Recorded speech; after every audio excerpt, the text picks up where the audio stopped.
Fred here, welcome back to the Gear Obsession channel, and what I have here for you today is the Innokin Disruptor TC75.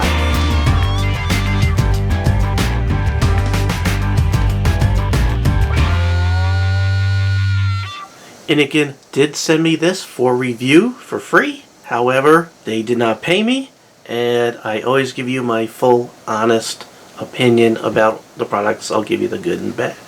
So, Innokin always comes out with very, very solid, well-built units, both physically and electronically. I have not experienced any problems, just like all the Innokin products that they've sent me. This is very unique, and I'm kind of excited about it because I hate just reviewing another vaping electronic cigarette that's just like all the others, because there are a lot that are similar. And just like all the other ones, this one does temperature control. This one does up to 75 watts. The old Disruptor did up to 50 watts, but it has the same chip, which is that Aetheon chipset, but it handles 75 watts. But it does the variable wattage mode, it does the temperature control mode, and it can handle stainless steel, titanium, nickel, just like a lot of the other products out there. But this is cool. This is cool. You notice this is a different color. That's because this is the mod, this is the battery, and you can get these batteries in a whole bunch of different colors, and it comes apart. So let me go ahead and just pop this off. There we go. And it, you just slide it on and slide it off. You can see that there's some contacts right there, and this is your battery. So you don't go out and get let's say AT650 battery from a source that's maybe reliable, maybe not. It could be a rewrap battery. You just never know these days. So Innokin sort of took the guesswork out of the battery part. They always had extremely safe mods, but it's still up to you to get a safe battery, right? Well, Innokin provided a solution. So this battery is a 2,000 milliamp hour battery. You get them for like $10, and again, they come in all different colors. You could get one in black. Here's the box that it came in. That could just sort of slide on. You could have all black. The mod itself comes in either silver or black, but the batteries come in all different colors. Also, if 2,000 milliamp hours is not enough for you, you could get one that's 3,300 milliamp hours, and that one runs about $15. Now, I went ahead and provided some links below for some sites. One thing that I'm going to slam Innokin on right now is they don't provide enough places to sell their products. It's usually very limited, and it's usually 2 stores, maybe 3 or 4 that'll show up on initial searches. So they really need to get their products out there better, because they are very good. It's probably the most underrated company when it comes to vape gear, and again, some of the most solid out there. So to put the battery on, before we get down to the close-up, is you just sort of slide it on there. You just make sure the contacts are there on the bottom, and you just sort of get it into the tracks and just pop it down in there just like that. And it is solid. I mean, there is no play whatsoever. It is not going to come apart, and the bottom ends up nice and flush. You can see how it fits there. I mean, it's cool, and it allows you to customize, because you could have it the same color, you could do all different colors and all kinds of neat stuff. But wow, this really provides a logical solution to the questionable battery thing. And if you're someone who's new to vaping and you don't want to go through the trouble of trying to find a trusted source for your batteries, this is the way to go. It lets you get all the new technology with with taking the guesswork out of the batteries, what I'm trying to say. So really cool. I'm going to be showing off this. A lot of the specs are below, but I'm going to go over some of the features really quick. And I'm also going to show you this tank right here that they sent me. It's called the Axum tank, and its claim to fame is it's very small, but it still holds, I think, like 3.5 milliliters of juice in that little guy, and you can even put a rebuildable head in there. So pretty cool. So let's take a close look. See, this is all the stuff they sent me. Whoops, it's a good thing the stuff's pretty tough too. But they sent me these cards, and I just want to stress the importance of defending your right to vape and get your voice out there. So they asked me to go to this website, which is www.r2bsmokefree.org, and use QR code to defend your vaping rights, or to use that code. But just go to that website right there and do what you can for the smoke-free coalition. Okay? Now, let's go ahead and just put this all aside and look at the mod. Now, I have juice almost full in there, and I have the battery on here, and I just want you to see what we're dealing with as far as the full weight of the mod, so you know what you're going to be carrying around with you if you do decide to everyday carry this.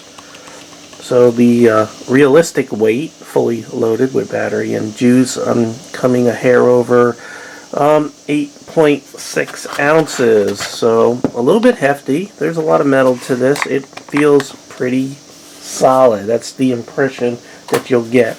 You notice this is curved, the mod part. Battery is straight. Of course, the larger capacity battery will be a little bit bigger, so you'll have a heavier unit. Feels really good. You could hold it this way. Your thumb can actuate the fire button, which is right here, or you could use your index finger. So when you put a new device on there, it's going to sense there's a new coil, so when I hit the button, well, it's saying I got to turn it on, so 3 clicks and it turns on, and it's asking. So it's asking, is it the same one, or am I using the nickel, titanium, stainless steel, or variable wattage mode?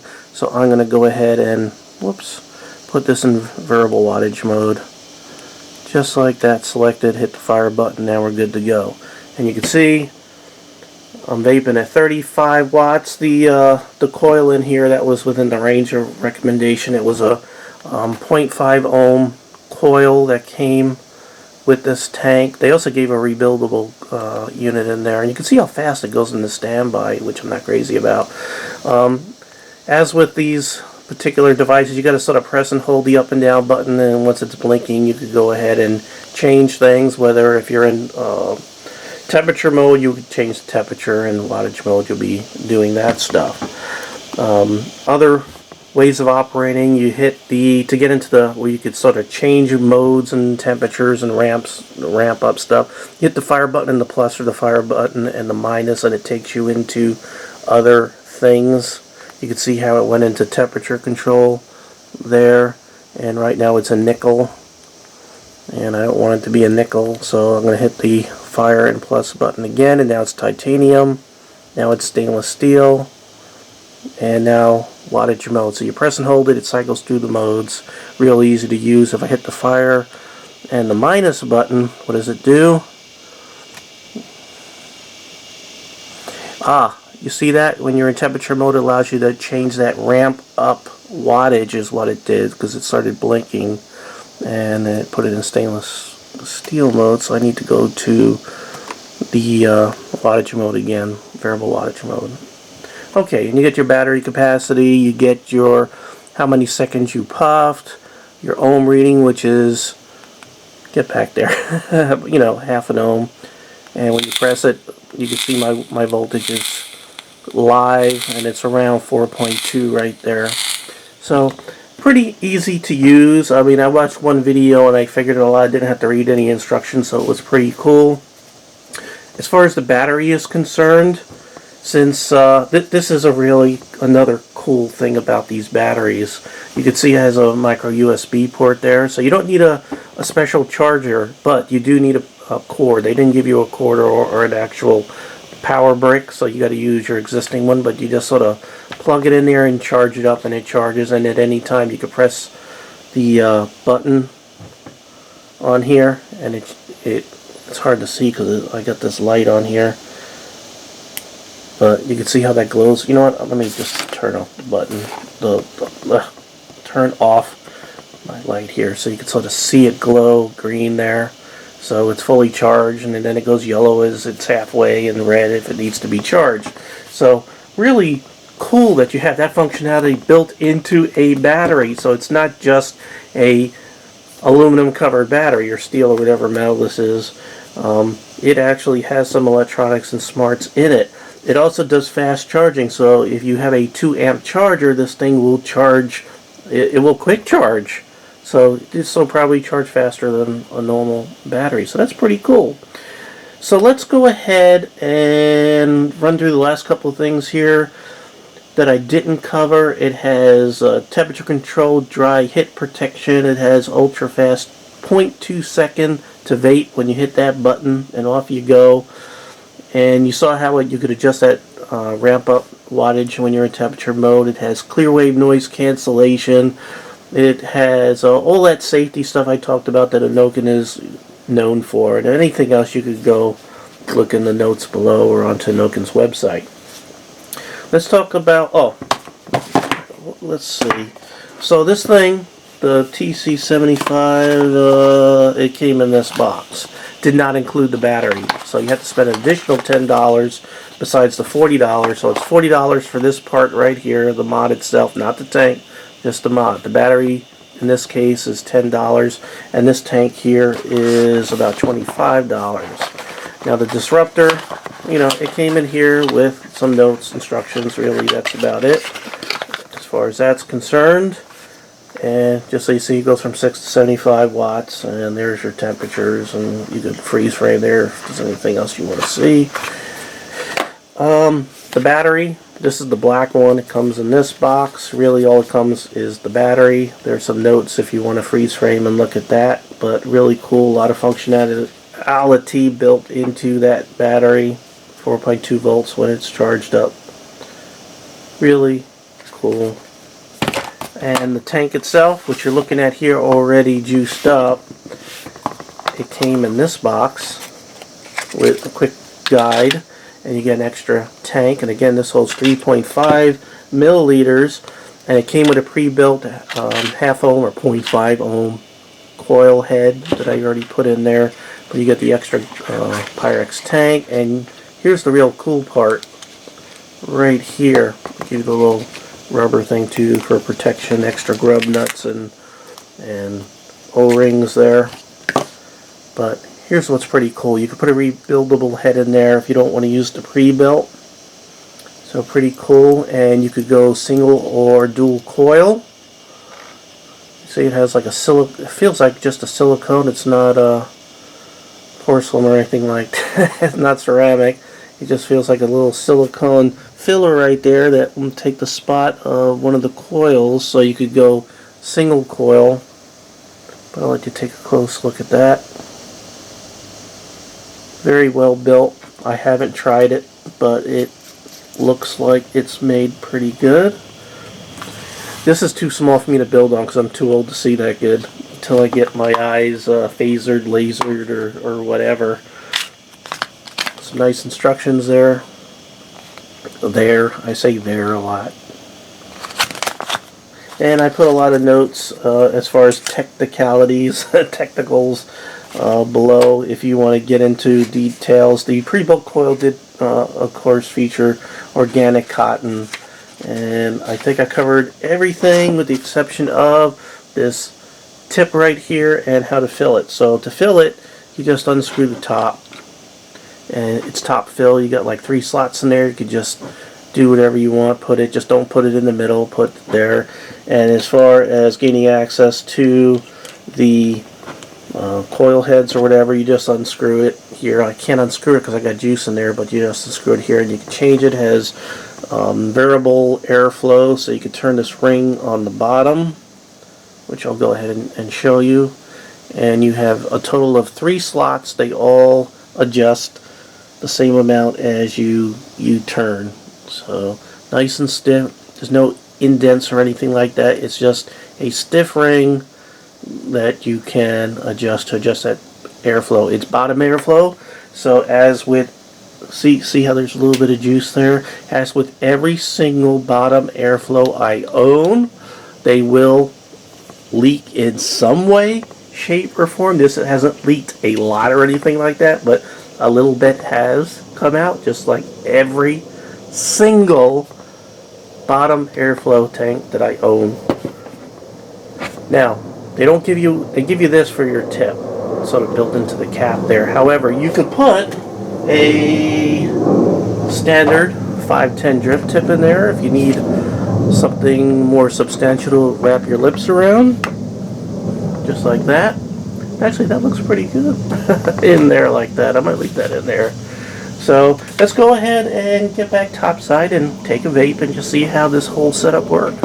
I was going to, so I know it's forgot 2 points. The tank itself is a 22 millimeter diameter tank, and it comes right to the edges.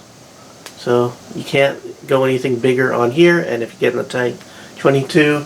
The coil that came with this is, I believe, Canthal. I want to say it's Canthal because they say it's wattage mode only, and they recommend, it was the half ohm or the 0.5 ohm coil head that came with the tank, and it recommended to use it between 20 and 40 watts, and I'm using mine in variable wattage mode at 35 watts, and it doesn't stay lit very long. That's a little bit annoying, but I understand they're trying to save the battery, which Innokin's very good at battery conservation. Alright, so anyway, I'm gonna do a vape here. I did add the tip again. It didn't come with that tip.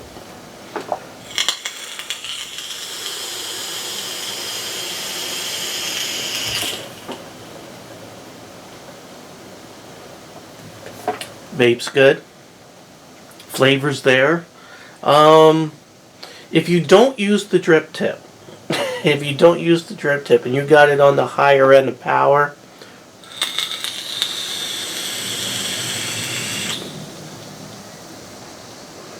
spit back. You're gonna feel it, so be ready for that. I recommend you use a drip tip unless you like hot stuff in your mouth, or you're gonna have to lower that wattage.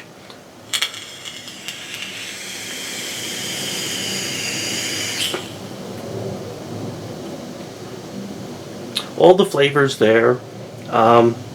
There's not much between those two coils and the top. So I mean, you're getting all that vapor right there, nice and hot.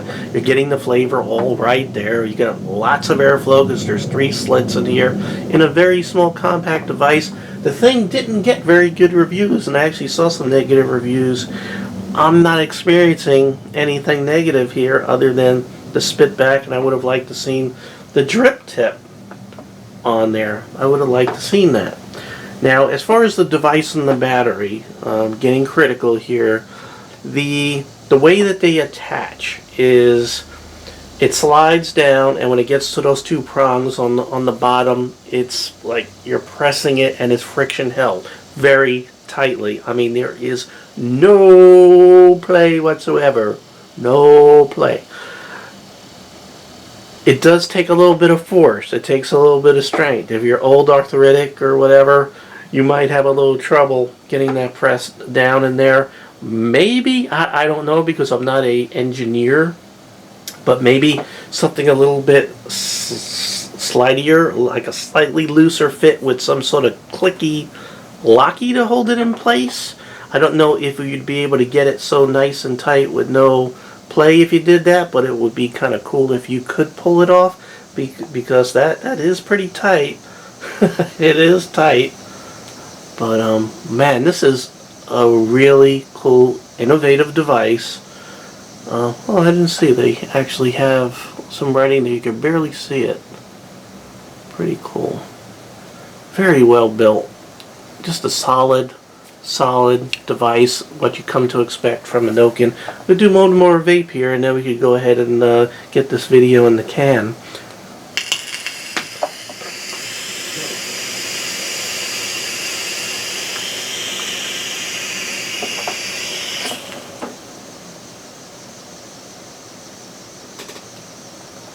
Not a dry hit. My lip is kind of hot. If I didn't have this tip on, I think I'd be screaming right now. we'd have a Class Alpha fire going on. Anyway, I recommend it. I highly, highly recommend it. There's nothing else like the tank. $25. It's small but holds a lot, but it's not screaming innovative or any better than, you know, other tanks out there. So it's good if you're looking for a small compact tank and you don't mind, you know, you like those kind of tips. But again, you can put it on there. This could be for you. Lots of good airflow, flavor, vape, no problems. But this guy, the I forgot the name. The Disruptor is pretty impressive. It's new. It's great. I think it's a very good solution for battery safety. And again, don't forget to go to www.r2bsmokefree.org and fight for your rights to vape. Fight the FDA. Because of those crazy regulations, you might not be seeing all the results of what they did, because it takes up to 2 years for the full whatever to really affect the industry, because you know, things are grandfathered for 2 years from what I understand. I'm not a lawyer, I don't understand this, but you do need to fight, because if you don't, you're going to be screwed. And you could freeze frame there, all these different Facebook sites. Check them out. Leave a message. Let them know that you are behind them. We are united for our rights to vape. Alright, thank you very much for joining me here at the Gear Obsession channel. I really do appreciate every friend, viewer, subscriber, and especially you. And I hope you have a great day or evening. Take care. Bye.